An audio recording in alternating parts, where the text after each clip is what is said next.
Pois tu és fiel, Senhor, fiel a mim.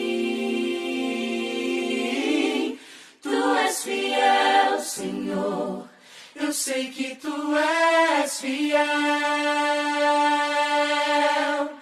Tu és fiel, Senhor, eu sei que tu és fiel. E ainda que eu não mereça, permaneces assim. Fiel, Senhor, meu Deus, fiel a mim. Oh, tu és fiel, Senhor, fiel a mim. A graça e a paz do nosso Senhor Jesus Cristo. Estamos aqui hoje para a aula número 16, a última aula sobre esse assunto de aconselhamento. Eu te chamo a vir comigo a discutirmos o porquê aconselhar, não é? Então, é o que vamos discutir nessa aula. O porquê aconselhar. Por que devemos estar fazendo isso? Por que devemos estar ajudando as pessoas? Então, temos pontos a serem observados. E eu quero passar para vocês. Pastor Paulo Rogério da Cunha, falando diretamente de Boston. Vamos lá. Vou colocar o PowerPoint aqui.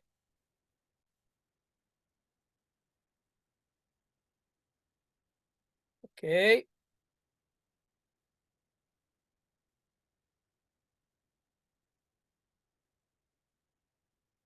Aconselhamento pastoral.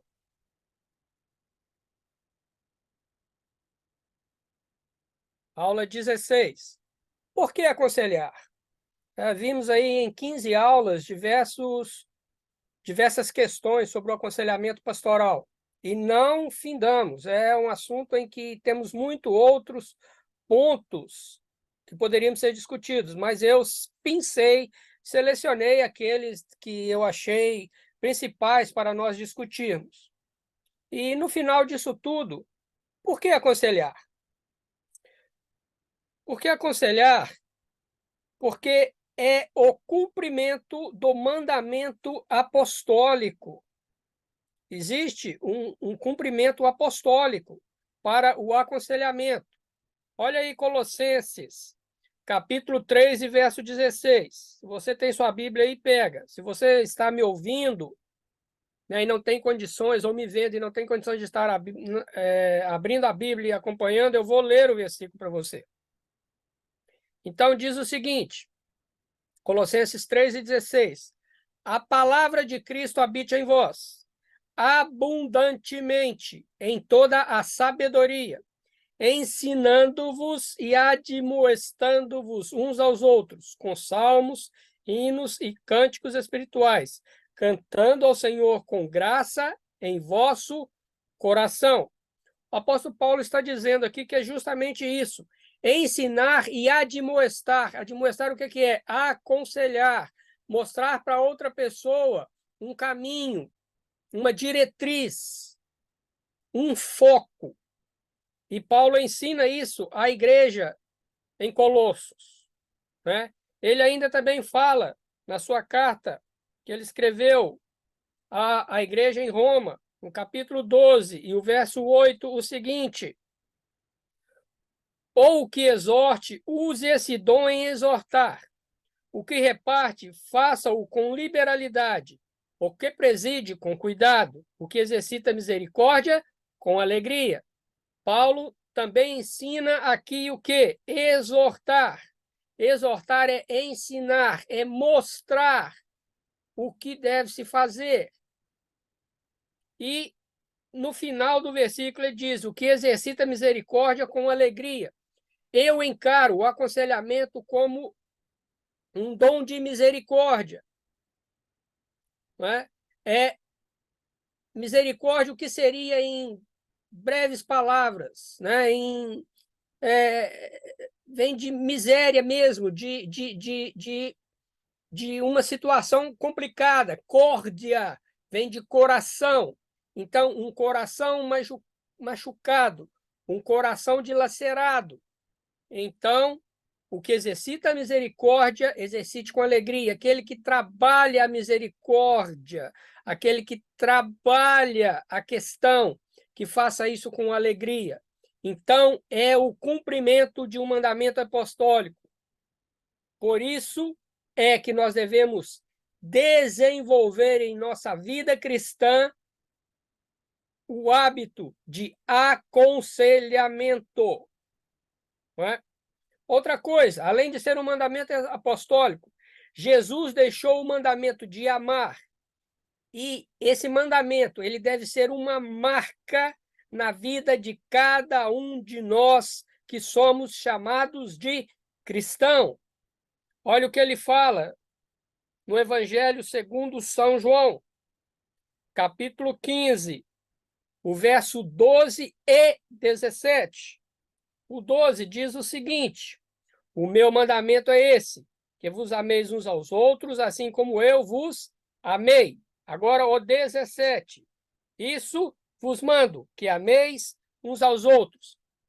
A arte de aconselhar, o porquê aconselhar, mostra que nós temos amor uns aos outros. Estamos cumprindo o mandamento de Jesus. Estamos ajudando ao próximo a sair de uma situação em que ele não tem a solução. E nós estamos ali mostrando o nosso amor para ele, dizendo: olha, eu estou aqui, estou para te ajudar. E para te ajudar, eu tenho essas palavras para te dizer. Então, Jesus deixou esse mandamento, porque aconselhamento tem que vir acompanhado de amor. Tem que vir acompanhado do pensamento de ajudar o meu próximo. Ok? Outra coisa. Eu gosto muito desse terceiro ponto. Ele mostra a paz de Deus, que excede todo o nosso conhecimento humano. Ele excede, ele mostra a paz de Deus e excede o conhecimento humano. Mas como assim? Sim, às vezes nós começamos a aconselhar, e como eu disse que nós temos que ter o Espírito Santo como nosso ajudador, o Espírito Santo vem. E às vezes coloca palavras que nós não conseguiríamos falar se usássemos o nosso conhecimento, a nossa sabedoria. Mas o Espírito Santo vem e coloca as palavras certas nos momentos certos, em que as duas pessoas são impactadas, o que está aconselhando e o que está sendo aconselhado. Porque o Senhor é perfeito e a sua palavra também.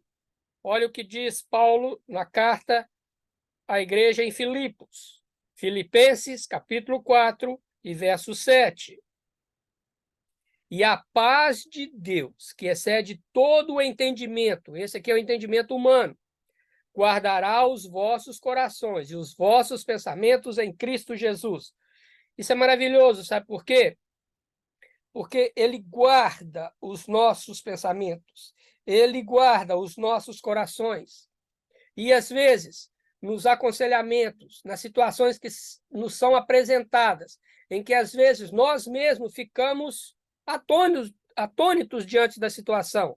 Não temos as palavras, não temos do nosso próprio conhecimento uma resposta, mas o Senhor nos dá a paz naquele momento. E guarda o nosso coração para nós não sermos contaminados, às vezes, com aquilo que nós estamos ouvindo.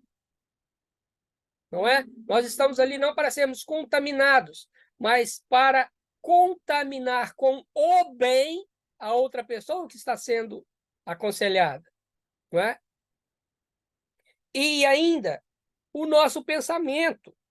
Não é? Às vezes, no aconselhamento, como alguns casos nós mostramos, por exemplo, do estupro, às vezes o nosso pensamento, né, e é humano, às vezes a gente fica revoltado. E aquilo que eu disse, às vezes de nós contaminarmos o outro com o bem, aquilo que ele nos disse nos é contaminado com o mal. E vem a ira. Mas a paz de Deus, que excede todo conhecimento, guarda o nosso pensamento em Jesus Cristo. O próprio Jesus Cristo, que nós lemos no tópico passado, que ele nos manda amar uns aos outros. Então, às vezes, mesmo em situações complicadas, para nós, conselheiros, em que nós somos tomados de sentimentos, às vezes de revolta, às vezes sentimento de raiva diante da situação em que nós estamos. Mas nós temos que mostrar amor, demonstrar que aquela pessoa está ali para ser ajudada. Aí entra justamente a questão do pensamento. Cristo Jesus dominando o nosso pensamento. E nesse momento, com ele dominando o nosso pensamento, sendo controlado pelo Espírito Santo, nós temos a paz de Deus, que vai exceder aquele conhecimento que nós temos sobre o assunto e vai nos levar a aconselhar, conforme a Bíblia nos ensina. Mostrar para aquela pessoa o amor de Deus. Usando o nosso conhecimento, mas principalmente sendo dominados pelo conhecimento e sabedoria do alto. Esse é um dos motivos por que nós devemos nos aprofundar no assunto aconselhar. Outra coisa, ele faz em nós, conselheiros e conselheiras, desenvolver o fruto do Espírito. Pois em cada aconselhamento, ou nós usamos todos aqueles frutos do Espírito, ou somos chamados a usar um ou outro, não é? Porque, mais uma vez, eu retomo a retórica do quê? Nós somos humanos, e às vezes certas situações nos levam à indignação, né? Não nos leva à ponderação, nos leva a sermos precipitados. Mas o conselheiro, ele tem que desenvolver o fruto do Espírito, se ele quer aconselhar. E, principalmente, no momento do aconselhamento, ele tem que ter esse fruto desenvolvido em sua vida. Ou vamos dizer, nós não somos, perfeitos, mas nós temos que ter, a ousadia. Falo ousadia mesmo. Nós temos que ter a vontade de crescermos e desenvolvermos em nós aquelas qualidades do fruto do Espírito, que eu vou ler agora. Olha os frutos do Espírito. É um fruto com diversos gomos. Eu sempre dou o exemplo da mexerica. Ok? Pelo menos em Minas a gente chama de mexerica. Em outros lugares, chama de pocã. Então, a mexerica é um fruto, mas ela é feita de diversos gomos. É mais ou menos o que é o fruto do Espírito. Ele é um fruto, mas ele tem diversas particularidades, diversos gomos. Então, Gálatas diz o seguinte, verso 5, e eu vou ler 22 e 23, que é o fruto do Espírito, o que nós devemos desenvolver, termos principalmente ativos no momento do aconselhamento. Mas o fruto do Espírito é amor, gozo, paz, longanimidade, benignidade, bondade, fé, mansidão, temperança. Contra essas coisas não há lei. Contra essas coisas não há ninguém que possa dizer o contrário. Então, veja bem, no momento em que eu estou aconselhando uma pessoa, se eu não tiver amor, o que adianta? Paulo diz muito bem isso na sua carta aos Coríntios, na sua primeira carta aos Coríntios, capítulo 13, ele fala sobre o amor. Se eu não tiver amor, é como o sino que tine, Você vê aquele barulho, tim, e para, tim, e para. Quer dizer, não há uma constância. Então, eu preciso de ter amor. Eu preciso de me envolver com a causa. Eu preciso de me envolver né, no problema que aquela pessoa está trazendo a mim. Eu preciso de ter gozo, quer dizer, eu preciso de ter vontade de estar me envolvendo e, através, né, do conhecimento que adquirimos e através, principalmente, da ação do Espírito Santo, termos as palavras certas nos momentos certos para estarmos tratando da questão daquela pessoa. A paz, devemos ter paz. Imagina um conselheiro agitado. Ele vai estragar o aconselhamento. Ele vai demonstrar para outra pessoa que ele não tem condições. E aquilo que está ruim vai piorar. Eu tenho que ter longanimidade. Às vezes eu tenho que escutar coisas que eu não preciso. Não de mim, mas coisas que, às vezes, na revolta, a pessoa, eu vou falar uma palavra feia aqui, ela vomita aquilo, é aquilo que está dentro dela. E, às vezes, eu tenho vontade de falar, opa, peraí, calma, não é assim. Não, eu tenho que ter longanimidade. É aquela questão que nós discutimos. Ouvir, ouvir e ouvir. Eu tenho que ter benignidade. Eu tenho que entender o que aquela pessoa está passando, né? É a bondade, é entender que aquela pessoa precisa realmente de ajuda. A bondade vem em seguida, né? Eu preciso de mostrar a ela que eu estou ali e estou para ajudá-la. Olha, estou aqui, é a bondade. Eu posso te ajudar, você quer? A fé, às vezes há questões complicadas, né? Que às vezes colocam a nossa fé em discussão, colocam a nossa fé em dúvida, do conselheiro. Mas é aí que eu preciso de exercitar a minha fé. Conselheiro que não exercita a fé, ele tem um ponto falho no aconselhamento. A fé é um dos pontos principais. A fé em Jesus Cristo, a fé na Bíblia, a fé que Deus é soberano e a fé que para Deus nada é impossível. A fé em que, às vezes, as coisas não vão ser resolvidas da noite para o dia, mas numa sequência, eu mantendo a minha fé, aquilo vai se resolver, aquilo vai se chegar a uma solução. Então, o conselheiro precisa de ter fé. Ele precisa de ter mansidão. É aquilo que eu disse, às vezes há momentos em que o aconselhado vai trazer coisas que vão nos irritar, mesmo da parte dele, ele trazendo coisas da parte dele. Mas aí eu preciso ser manso. Eu preciso de entender que quem está com problema é ele, não sou eu. Eu estou tomando conhecimento do problema para ajudá-lo. Então, nesse momento, eu preciso de ouvir. E no momento de ouvir, às vezes, eu preciso de exercitar a mansidão naquilo que aquela pessoa fala e eu ouço. Não é? Eu tenho que manter a minha calma, a minha mansidão, a temperança. A temperança vem no aconselhamento, no momento de aconselhar. Eu tenho que ser sal da terra e luz do mundo na quantidade certa. Luz muito fraca não ilumina. Luz muito forte cega. Eu tenho que ter ela no ponto. Sem sal, a comida não tem gosto. Muito sal, eu não consigo me alimentar dela. Então, o sal tem que ser no ponto. Então, eu tenho que ter temperança diante daquilo que está sendo apresentado.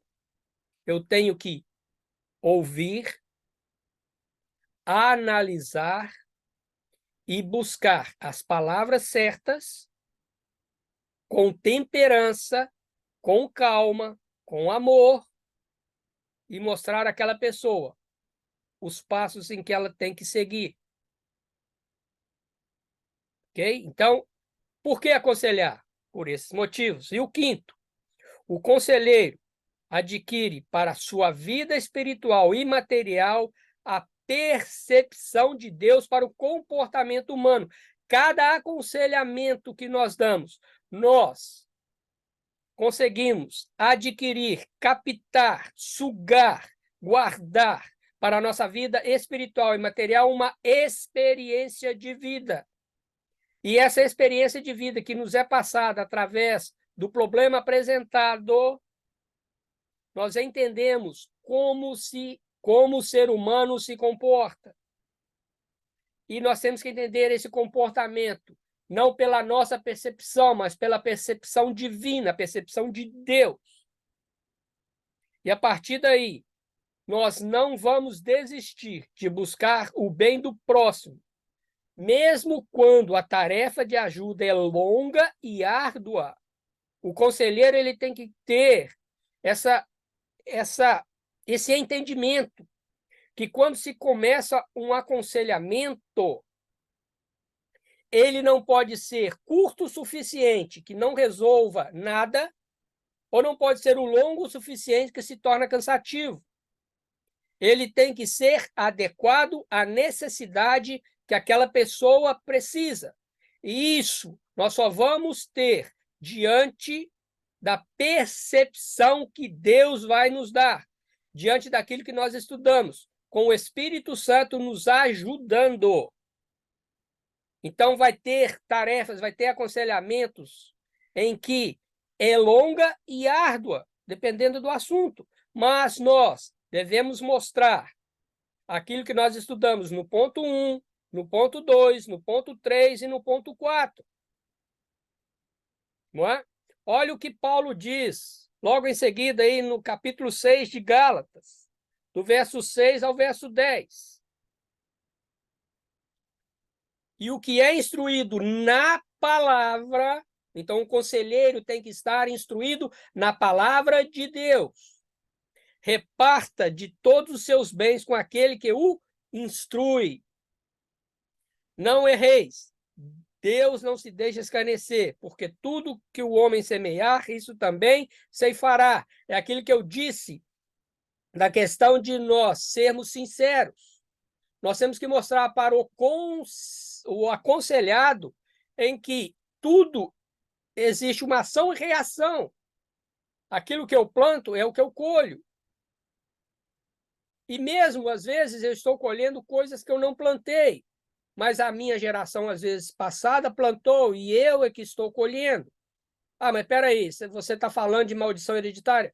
Não estou falando de maldição hereditária, mas vou dar um exemplo simples, tá? E extremo. Digamos que meu pai matou uma pessoa. A família daquela pessoa ficou revoltada com meu pai. Mas nesse meio tempo, o meu pai veio a falecer. E aquela pessoa, né, aquela família em que perdeu o ente querido, que o meu pai matou, o que acontece? Ela vem sobre mim, ela vem sobre a minha família, querer vingar sobre a minha pessoa, sobre as pessoas que fazem parte da minha família, filhos, esposa. Vocês estão entendendo? Eu não plantei aquilo. Quem plantou aquele mal, aquela semente, foi meu pai. Mas vem a mim a consequência de pagar aquilo que eu não fiz. É isso que eu estou querendo que você entenda. Ok? Porque o que semeia na sua carne, da carne ceifará a corrupção. Mas o que semeia no Espírito, do Espírito ceifará a vida eterna. E não nos cansemos de fazer o bem, porque a seu tempo ceifaremos, se não houvermos desfalecido. Então, enquanto temos tempo, façamos bem a todos, mas principalmente aos domésticos da fé. Eu gosto muito do 9. E não nos cansemos de fazer o bem, porque a seu tempo ceifaremos, se não houvermos desfalecido. Veja bem, a primeira parte do versículo diz, não deixe de fazer o bem. Mas o final do versículo diz, olha, talvez você não vai ceifar o bem que você fez, mas nem por isso você deixe de fazer. E isso está, assim, ligado diretamente com o aconselhamento, em fazer o bem ao outro. Não é? Deus aqui, através do Espírito Santo, Não diz que nós não vamos ceifar o bem que nós fizemos. Não. Mas ele diz que podemos não ceifar porque já passamos pela morte física. Mas nós não podemos olhar assim, eu vou fazer o bem porque eu vou receber lá na frente dobrado. Não, eu faço bem porque o Senhor me mandou fazer o bem. Amai uns aos outros e ao próximo como a ti mesmo. Não é? E o 10. Então, enquanto temos tempo, enquanto estamos com vida, façamos bem a todos. Então, por que aconselhar? Porque é um mandamento. Façamos o bem a todos. E é enquanto nós temos condições. Então, é para fazer. Mas principalmente aos domésticos da fé. Os domésticos da fé são os cristãos. Então, temos aqui aqueles que vêm nos buscar, que não são cristãos, e aquele que vem nos buscar, que são cristãos. Devemos ajudar a todos, mas principalmente nós devemos, né, entre um ou outro, quem aconselhar, eu digo claramente, baseado nesse versículo, se eu tiver que fazer uma escolha, mesmo que ela seja dura, dentro de uma mesma situação, dentro de um mesmo assunto, eu tenho um cristão e um não cristão, eu devo começar pelo cristão, pelo aquele que é doméstico da fé, aquele que é meu irmão, aquele que faz parte da igreja, da noiva de Cristo. Não que o outro vai ser desprezado. Eu vou ter que arrumar um tempo para o outro, mas eu tenho que começar com aquele que é meu irmão, que é minha irmã. Ok? Isso é o porquê devemos aconselhar. Então, todos os assuntos que nós passamos, eu termino aqui, né? Eu poderia, esse slide poderia ser o primeiro, mas eu preferi deixar por último, para mostrar, né, as questões que nos envolve com o aconselhamento, que nos envolve a ser chamados a aconselhar, a fazer o bem. É bíblico, é pedido por Deus, é ensinado por Jesus, é ensinado pelos apóstolos. Não é? E eu deixo esse último versículo assim, aqui. Isso aqui nós devemos ter em mente antes de começar um aconselhamento. Antes de nós ajudarmos, nós temos que entender que Deus é o nosso ajudador. Sem a sua presença nos ajudando, nós não conseguimos emitir uma palavra de amor, de paz, de mansidão, de longanimidade a quem precisa. E assim, com confiança, o conselheiro tem que confiar e ele tem que ser ousado. Olha o que diz o escritor aos Hebreus. E assim, com confiança, ousemos dizer, quer dizer, temos ousadia, temos medo, nós falamos, porque a Bíblia assim afirma, e a Bíblia não erra. Diz o seguinte: o Senhor é meu ajudador. Se isso não tiver na cabeça do conselheiro, não comece o aconselhamento. Nós temos que começar o aconselhamento independente de sabemos ou não o assunto, em mente. O Senhor vai me ajudar. Eu vou ter o esclarecimento do Espírito Santo. E não temerei o que me possa fazer o homem. Às vezes nós ficamos, eu não vou ajudar, porque se eu ajudar, eu vou entrar na família, e aquela família vai vir contra mim. Eu posso ser alvo de vingança, porque ele fez isso, ele fez aquilo. Alguém pode se revoltar. Não. E não temerei o que me possa fazer o homem. Por quê? Porque eu estou sendo conduzido por Deus. Eu estou sendo orientado pelo Espírito Santo. A mão de Deus está sobre mim. E então eu não posso temer o que me possa fazer o homem, mesmo aquele que eu estou sendo aconselhado. Às vezes eu aconselho ele e ele se revolta contra mim e vai querer fazer algo contra mim. Mas eu tenho que entender o seguinte: eu estou no cumprimento de Jesus. Amar o próximo como a si mesmo. Eu estou no cumprimento da palavra de Deus, em que o Espírito Santo vai me ajudar nos momentos de dificuldade. E eu estou cumprindo um mandamento que Deus pede. E eu tenho consciência que Ele é o meu ajudador. Então, eu termino essa aula aqui hoje, com esse versículo, dizendo que o aconselhamento é um mandamento bíblico. E se você quer entrar nesse ministério, como estamos precisando de pessoas crentes, fiéis, equilibradas para aconselhar. A Bíblia diz que o mundo vai de mal a pior. O mundo jaz no maligno. E nós precisamos, além de resgatar essas pessoas para Cristo, nós precisamos de ajudá-las. Mas sempre lembrando que nós só vamos fazer isso se nós tivermos o Senhor Deus como nosso ajudador nessa tarefa do aconselhamento. Amém? Que Deus te abençoe, te guarde e que faça resplandecer o seu rosto sobre ti, que tenha misericórdia de ti e que te dê a paz. Amém? Fique com Deus. Tchau, tchau e até o próximo assunto e a próxima aula. Bye, bye.